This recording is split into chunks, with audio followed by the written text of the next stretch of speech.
नमस्कार बच्चों, मेरा नाम है राहुल और आप देख रहे हैं मैथमेटिक्स क्लास। तो आपके बोर्ड का फर्स्ट टर्म आने वाला है, जल्दी आने वाला है और उसके लिए मैं आपके जो बहुविकल्पी प्रश्न है एमसीक्यू है वो साइंस का कराने जा रहा हूं। तो साइंस का पहला है ये वीडियो जिसका नाम है रासायनिक अभिक्रिया एवं समीकरण। ठीक है, जो इसकी नोट्स है मैं वो टेलीग्राम पे दे दूंगा। ठीक है, जो 1 पेज की है, 2 पेज, 3 पेज, ठीक है, 4 पेज, ठीक है, 5 पेज, ठीक है, जो है ये मैं आपको टेलीग्राम पे दे दूंगा। और इसके जो बहुविकल्पी प्रश्न है वो मैं खुद कराने जा रहा हूँ। ठीक है, तो कोशिश करें कि टेलीग्राम पे ज्वाइन कर लें और वहां पे जो पीडीएफ बनाता हूँ उसमें पीडीएफ बनाने में बच्चों समय लगता है और क्या पता कौन सी चीज आपके कब दिमाग में बैठ जाएगी, तो अच्छी बात है। तो मैथमेटिक्स क्लास को ध्यान से देखते रहें और प्रश्न हम सॉल्व करने जा रहे हैं। तो पहला प्रश्न इस प्रकार से है, ठीक है, Fe plus H2O Fe3O4 plus hydrogen gas H2 दी गई अभिक्रिया समीकरण के अनुसार अपचयित पदार्थ होता है। अपचयित पदार्थ क्या किसे कहते हैं? जिस अभिक्रिया में किसी पदार्थ ऑक्सीजन की वृद्धि हो, हाइड्रोजन की कमी।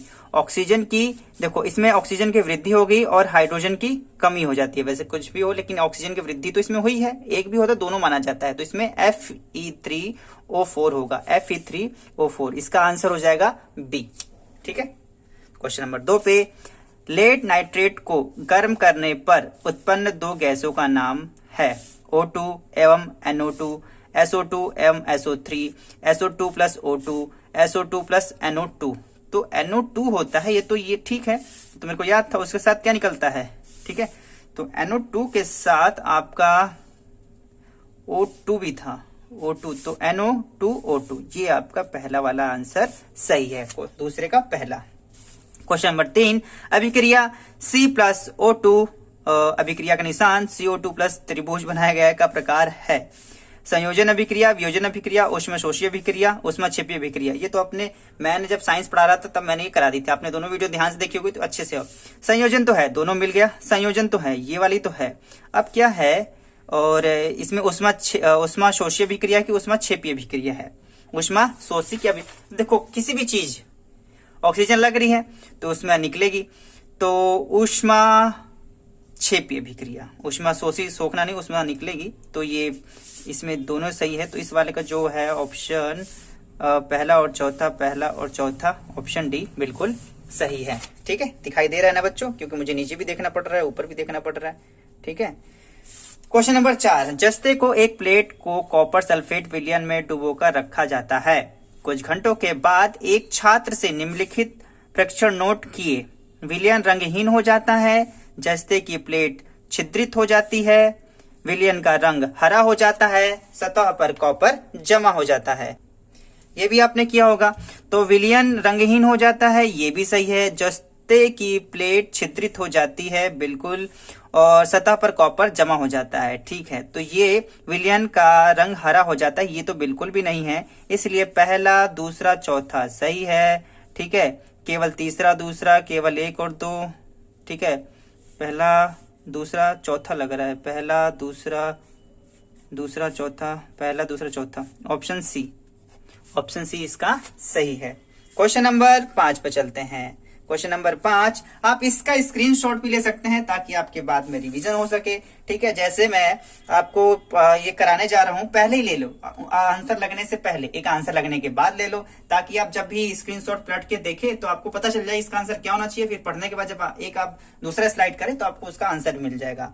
रासायनिक समीकरण Cu प्लस X HNO3 अभिक्रिया का निशान CONO3 का whole twice YNO2 plus H2O में X और Y के आंकिक मान है। तो अच्छा, अंकों में मतलब देने हैं। ये संतुलित रासायनिक समीकरण कहने की बात कर रहा है। तो सबसे पहले हम देख लेते हैं, सबसे ज्यादा हाइड्रोजन ही है। तो हाइड्रोजन यहाँ पे देखते हैं, हाइड्रोजन बस यहाँ पे 2 दूना 4 हाइड्रोजन है। हाइड्रोजन के लगाने के लिए मेरे को यहाँ पे 4 लगाना पड़ेगा। 4 लगा दिया, तो अब यहाँ पे Y जो N है कितना हो जाएगा? N है 4, N हो जाएगा 4। अब यहाँ पे देखें N कितना है? 4। तो ठीक है, तो N 4 भी हो जा रहा है। ठीक है, तो ये वाला ठीक है, 4 ये वाला ठीक है। तो X जगह 4 होना चाहिए और Y की जगह 2, Y 2 रख देते हैं, तो 2 रखते हैं, तो N कितना हो? 2 दूना 4। ठीक है, बिल्कुल सही। तो आपका क्वेश्चन नंबर 5 का ऑप्शन सी बिल्कुल सही है, 4 और 2। ठीक है, संतुलित रासायनिक समीकरण आपने कई बार किया भी है और ये पेपर में पूछा भी जा सकता है और इस प्रकार से आएगा। ठीक है, तो पेज पलटते हैं, अगले पे चलते हैं।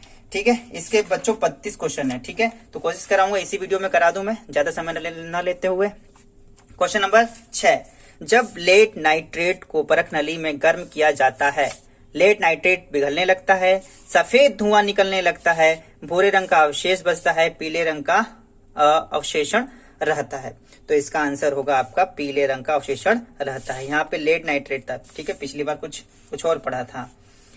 क्वेश्चन नंबर 7, एक्स तत्व नम वायु में खुला रखने पर यौगिक वाई बनने कारण लाल भूरे रंग का हो जाता है। एक्स और वाई हो सकते हैं, बताओ एक्स और वाई क्या हो जाए? लाल और भूरे रंग का क्या होता है? जंग।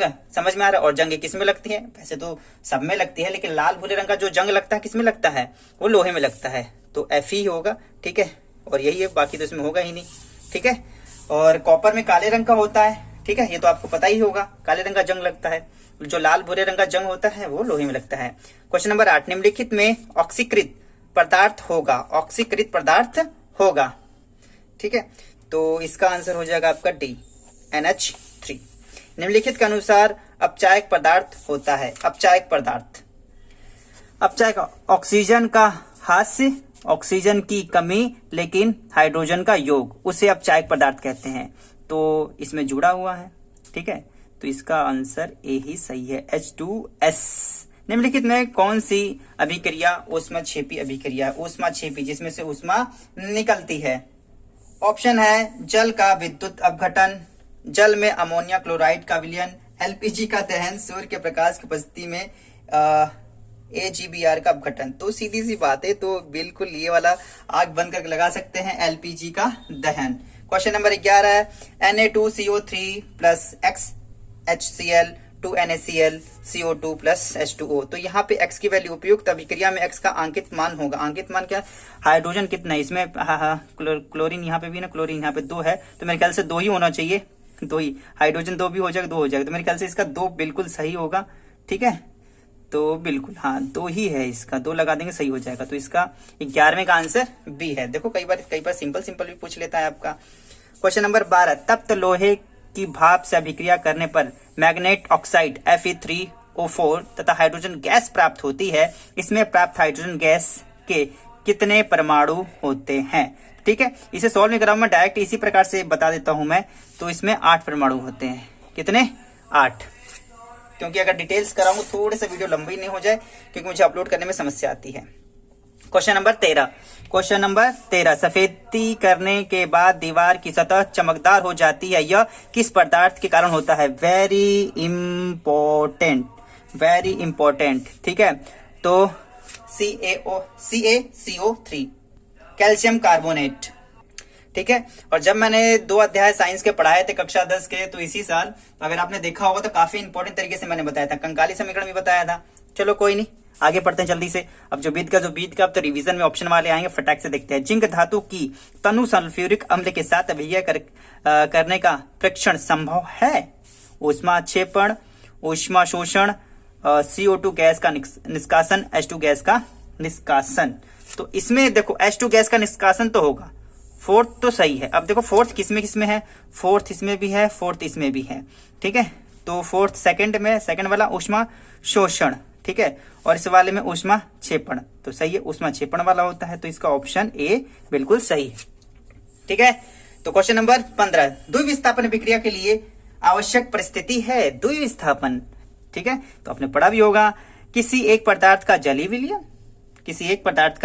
विलयन, दोनों पदार्थ के जलीय विलयन, दोनों पदार्थ का ठोस में किसी कीमत पे होगा ही नहीं, इसमें से कोई नहीं। ठीक है, तो इसका आंसर बी बिल्कुल सही है, दोनों पदार्थों के जलीय विलयन।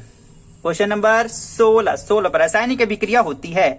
रासायनिक अभिक्रिया कब होती है? केवल बंध तोड़ने से, अच्छा जी। केवल बंध निर्माण से, अच्छा जी। बंध तोड़ने एवं नए बंध के निर्माण से, इसमें से कोई नहीं, ये है, दोनों का मेल से होता है। बंध तोड़ने और नए जोड़ने के साथ रासायनिक अभिक्रियाएं होती हैं।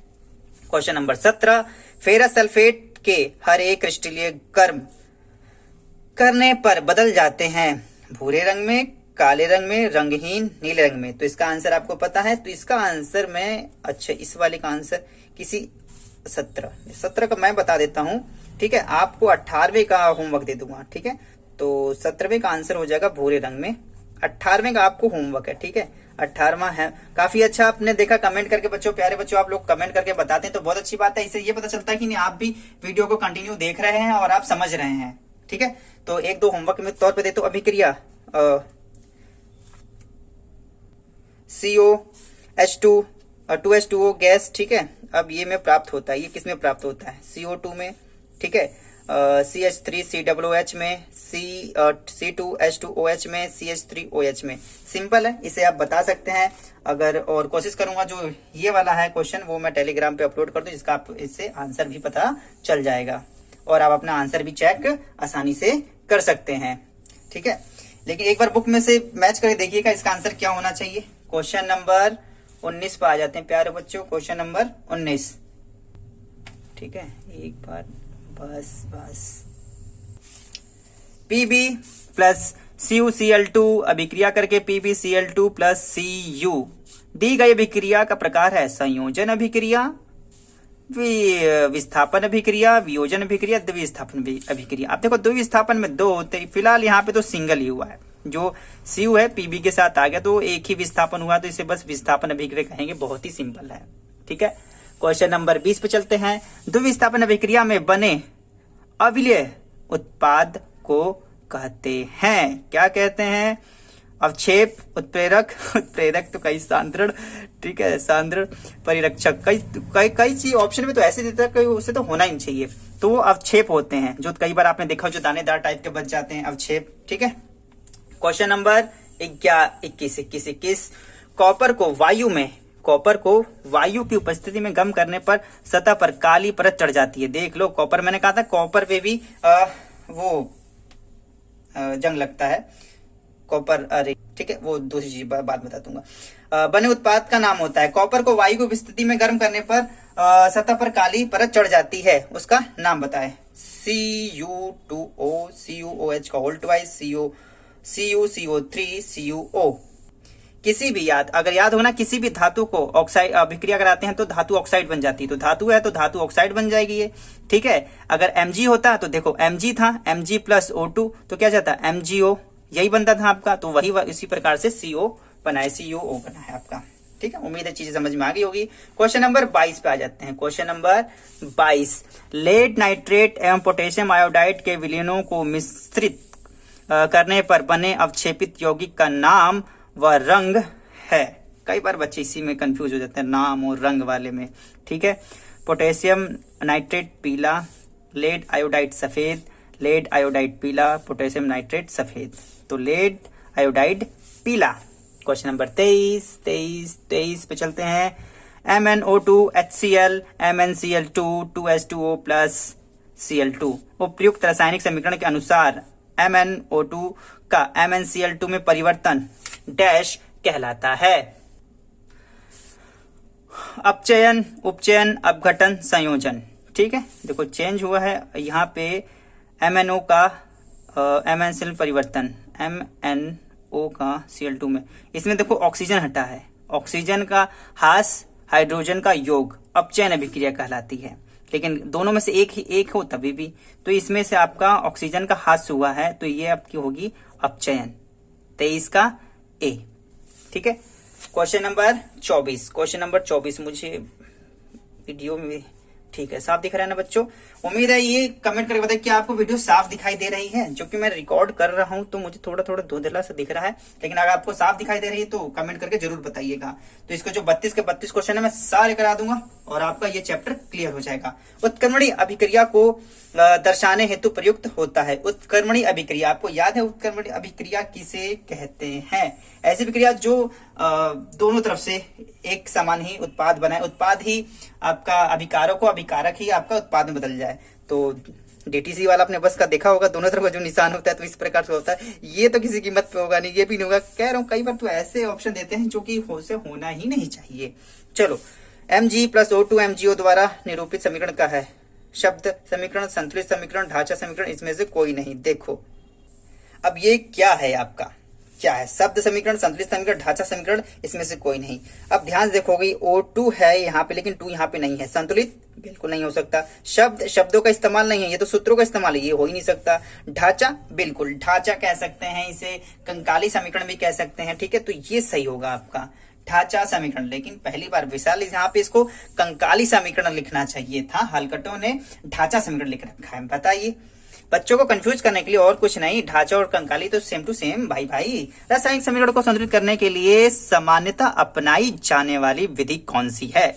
रासायनिक समीकरण को संतुलित करने के लिए hit and trial, hit and run, hit and forget, hit and go. भाई साहब पढ़ के तो हंसी लग गई।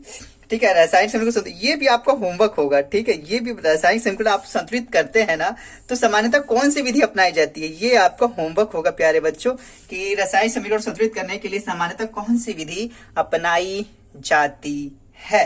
Question number 26। ठीक है, अब 27 पे चलते हैं। और याद रखना, इसका मैं टेलीग्राम पे भी कर दूंगा, जिसमें इस वजह से होमवर्क लिख रहा हूं, ताकि मैं इसका टेलीग्राम पे भी अपलोड इसे बाद में कर दूं।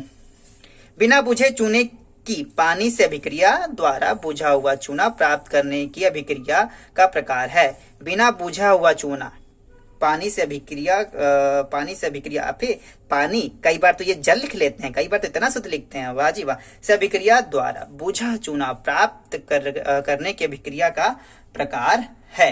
कैसा प्रकार है आपका? संयोजी एवं ऊष्माशोषी।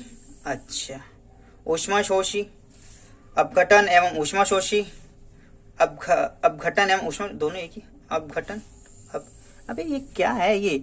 अपघटन एवं ऊष्माशोषी, अपघटन एवं ऊष्माशोषी, संयोजन एवं ऊष्माक्षेपी।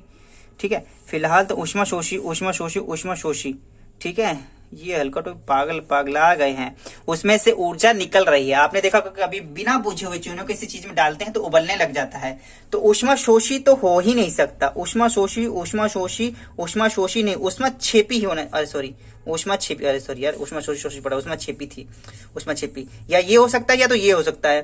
तो ये संयोजन अपघटन है, ये संयोजन अभिक्रिया में कहलाएंगे।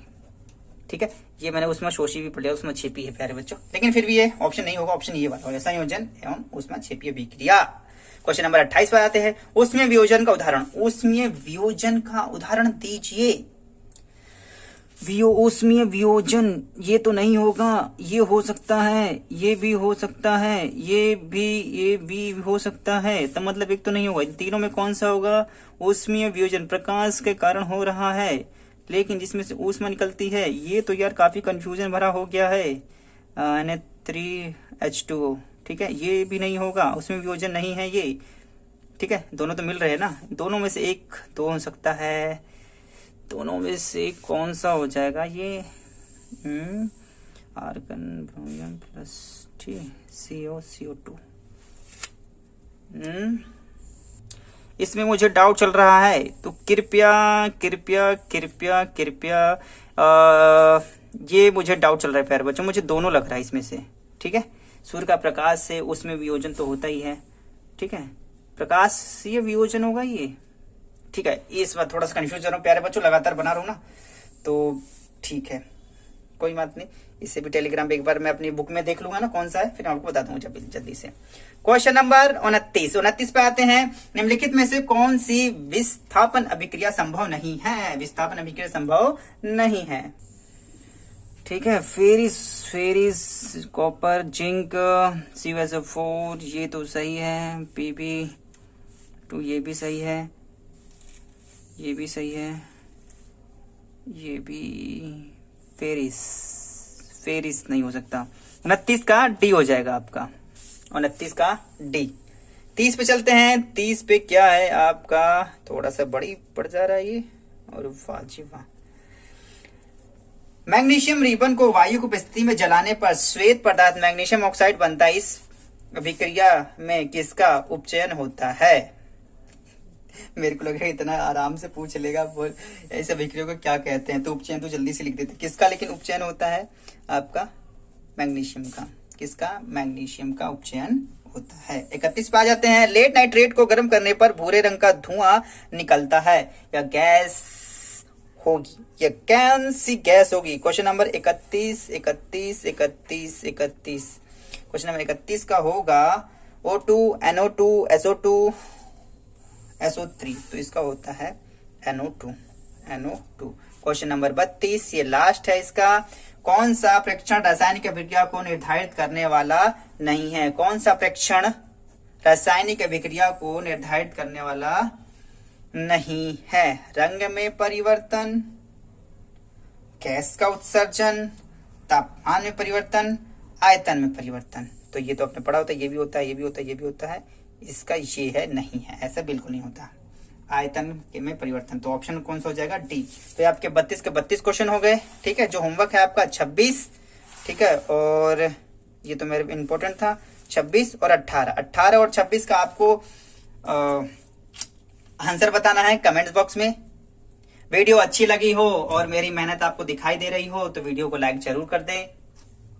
आपके लाइक से ही मुझे थोड़ा सा मोटिवेशन मिलता है, ठीक है, जिससे मैं आप लोगों के लिए अलग अलग किताबें खरीदता हूं और आप लोगों को हिंदी मीडियम वाले बच्चों को थोड़ा सा एक पॉइंट आगे ले जाने की कोशिश करता हूं ताकि आप भी किसी से पिछड़े ना रहें।